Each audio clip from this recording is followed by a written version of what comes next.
नमस्कार, मैं हूं वनीसा राणा। AGCNN न्यूज़ पर आपका स्वागत है। प्रस्तुत है आज की स्पेशल रिपोर्ट। रेडियो की कहानी, एक ऐसा माध्यम जो समय के साथ अमर हो गया। 13 फरवरी 2025 आज विश्व रेडियो दिवस है। यह वही रेडियो है जिसने एक लंबे समय तक दुनिया भर के श्रोताओं के दिलों पर राज किया। रेडियो ने न केवल मनोरंजन किया बल्कि लोगों को जोड़ने, शिक्षित करने और जागरूक करने का काम भी किया। आज हम रेडियो के इतिहास, उसकी यात्रा और उसके महत्व को याद करते हैं। रेडियो की शुरुआत एक क्रांतिकारी आविष्कार। रेडियो का इतिहास 19वीं शताब्दी से शुरू होता है, लेकिन इसका व्यापक प्रसारण 20वीं शताब्दी में हुआ। 13 फरवरी 1946 को संयुक्त राष्ट्र ने पहली बार रेडियो के माध्यम से संदेश प्रसारित किया। इसी दिन को याद करते हुए 2011 में यूनेस्को ने 13 फरवरी को विश्व रेडियो दिवस के रूप में मनाने का निर्णय लिया। पहला विश्व रेडियो दिवस 2012 में मनाया गया। भारत में रेडियो की यात्रा। भारत में रेडियो की शुरुआत 1923 में हुई, लेकिन 1930 में इंडियन ब्रॉडकास्ट कंपनी के दिवालिया होने के बाद ऑल इंडिया रेडियो आकाशवाणी का गठन हुआ। 8 जून 1936 को आकाशवाणी ने अपना पहला प्रसारण किया। आजादी के समय आकाशवाणी के पास केवल 6 रेडियो स्टेशन थे, लेकिन आज यह संख्या 223 से अधिक है और इसकी पहुंच 99.1% भारतीयों तक है। रेडियो का स्वर्णिम दौर। 1947 से 1980 तक का समय रेडियो का स्वर्णिम दौर माना जाता है। उस समय रेडियो ही लोगों के मनोरंजन और सूचना का प्रमुख साधन था। क्रिकेट मैच की कमेंट्री, फिल्मी गाने, नाटक, समाचार और कृषि कार्यक्रमों ने लोगों के दिलों में खास जगह बनाई। बिना का गीतमाला जैसे कार्यक्रमों ने रेडियो को घर घर तक पहुंचाया। रेडियो और जलवायु परिवर्तन 2025 की थीम। इस साल विश्व रेडियो दिवस की थीम है रेडियो और जलवायु परिवर्तन, जलवायु कार्रवाई के लिए एक शक्तिशाली उपकरण। रेडियो ने हमेशा समाज के लिए महत्वपूर्ण भूमिका निभाई है। आज यह जलवायु परिवर्तन जैसे गंभीर मुद्दों पर जागरूकता फैलाने में अहम भूमिका निभा रहा है। रेडियो यूनिटी, 90 FM जैसे सामुदायिक रेडियो स्टेशन पर्यावरण संरक्षण और सतत विकास के संदेश को लोगों तक पहुंचा रहे हैं। रेडियो का भविष्य डिजिटल युग में भी प्रासंगिक। आज डिजिटल युग में भी रेडियो ने अपनी जगह बनाई हुई है।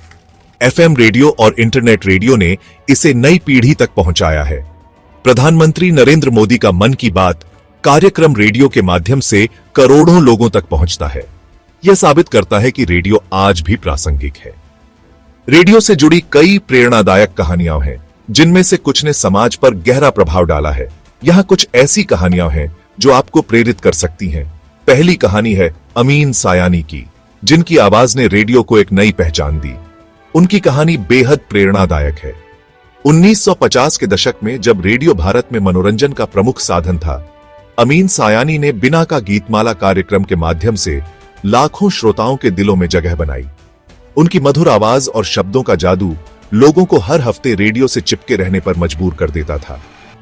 एक बार की बात है, एक छोटे से गांव में रहने वाली एक बुजुर्ग महिला ने अमीन सायानी को पत्र लिखा। उसने बताया कि उसका बेटा कई साल पहले विदेश चला गया था और उसकी कोई खबर नहीं थी।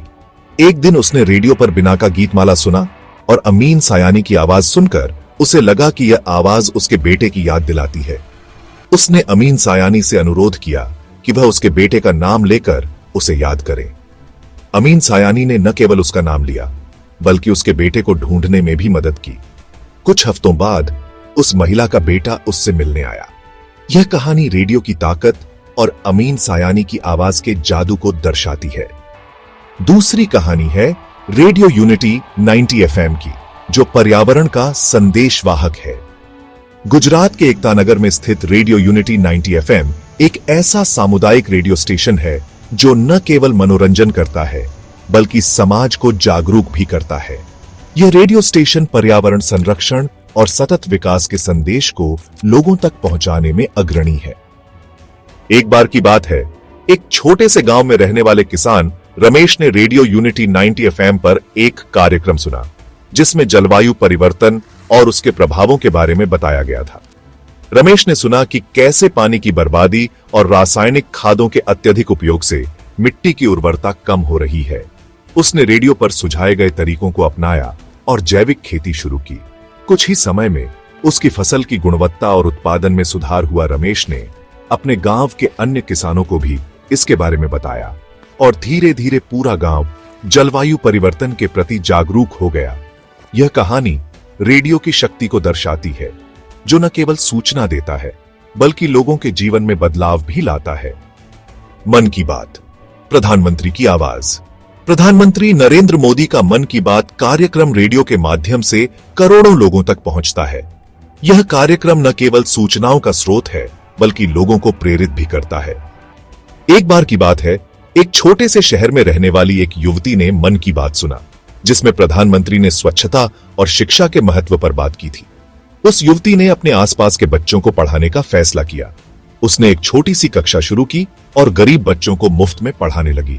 धीरे धीरे उसकी कोशिशों ने रंग लाना शुरू कर दिया और उसके छोटे से स्कूल में बच्चों की संख्या बढ़ने लगी।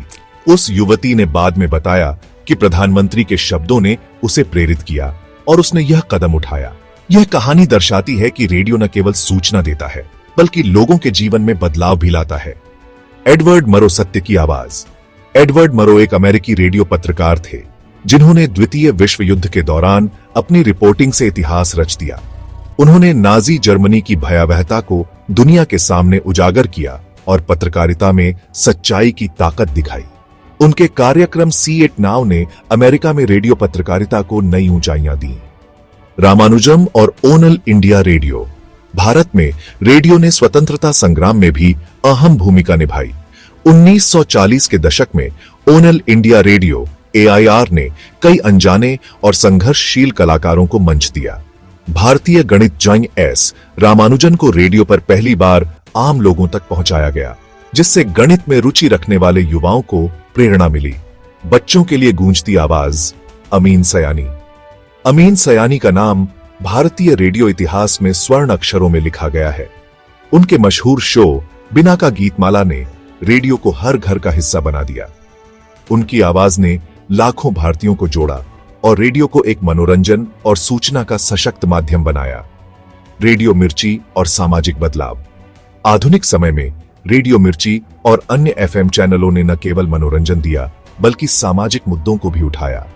आरजे मलिष्का ने मुंबई में गड्ढों की समस्या पर रेडियो के माध्यम से आवाज उठाई, जिससे प्रशासन को कार्यवाही करनी पड़ी। रेडियो के जरिए साक्षरता अभियान नेपाल और अफ्रीका के कई इलाकों में रेडियो को साक्षरता बढ़ाने के लिए इस्तेमाल किया गया। एक कार्यक्रम के दौरान गांव के बुजुर्गों और महिलाओं को रेडियो के माध्यम से पढ़ना लिखना सिखाया गया, जिससे उनका आत्मविश्वास बढ़ा और वे आत्मनिर्भर बने। रेडियो ने हमेशा समाज को जोड़ने का काम किया है। चाहे वह आपातकालीन स्थिति हो या मनोरंजन का समय, रेडियो हर पल लोगों के साथ रहा है। आज भी रेडियो की आवाज दूर दराज के गांवों और शहरों तक पहुंचती है। यह न केवल सूचना और मनोरंजन का साधन है बल्कि समाज में बदलाव लाने का एक शक्तिशाली माध्यम भी है। रेडियो की यात्रा एक प्रेरणादायक कहानी है। यह हमें सिखाता है कि तकनीक चाहे कितनी भी आगे बढ़ जाए, मानवीय संवाद और जुड़ाव का महत्व कभी कम नहीं होता। आइए इस विश्व रेडियो दिवस पर हम रेडियो के महत्व को याद करें और इसे आगे बढ़ाने का संकल्प लें। रेडियो की आवाज हमेशा जिंदा रहेगी, क्योंकि यह न केवल सुनाई देती है बल्कि दिलों तक पहुंचती है।